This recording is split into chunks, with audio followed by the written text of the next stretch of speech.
I think Spoelstra kind of stands on his own. And I think the thing that's always put him ahead of the curve is his open-mindedness and his malleability.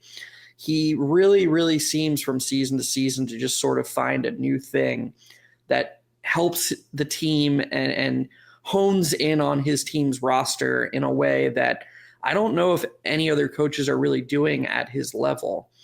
And I'm not going to say, I know coaching, the impact a coach can have is fairly limited. So I'm not going to say that Spoelstra alone gives them a chance, but I do think that he gives them a starting point and a floor.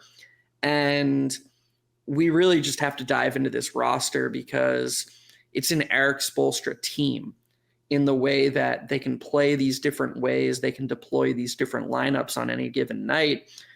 I don't really see them as an easy out for really any team in the league. I think on a night-to-night basis, they're going to be a problem. I don't think it's a big or crazy claim by any means to say Erik Spoelstra is the best coach in the NBA. I think, to me, he is one of the top 3 or 4. And if you want to, give it to him by longevity and track record, I think that makes all the sense in the world to me. But you really hit on what I appreciate the most about Erik Spoelstra as well.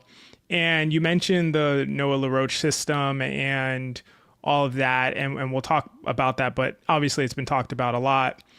But I agree with you. I think it's his willingness to sort of, do things that aren't something that maybe comes naturally to him or coach in a way that isn't the way that he's always coached. To be one of the best coaches in the league for years and then to just reinvent your entire offensive approach all of a sudden, like that kind of flexibility, like you mentioned, that kind of openness, I think that is unique to him across the board when it comes to the people who have had the kind of success and reinforcement that he has had in his entire career. When you have continual success and reinforcement of doing it your way for years and years and years, and you've literally hit the peaks of the sport, of the game, of the business that you're involved in, and it is almost impossible to then just say, you know what, I'm just going to do it like this now. Like no one does that. No one does that. Everybody who has success at that level just says, well, the way I do it works, clearly.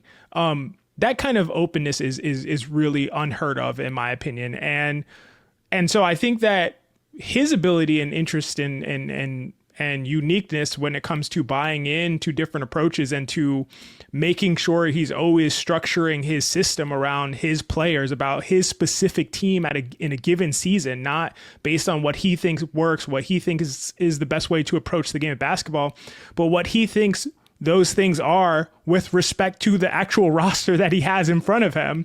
As sort of simple as that sounds, that is not the way that most coaches coach in the NBA, which is what we have come to learn over time.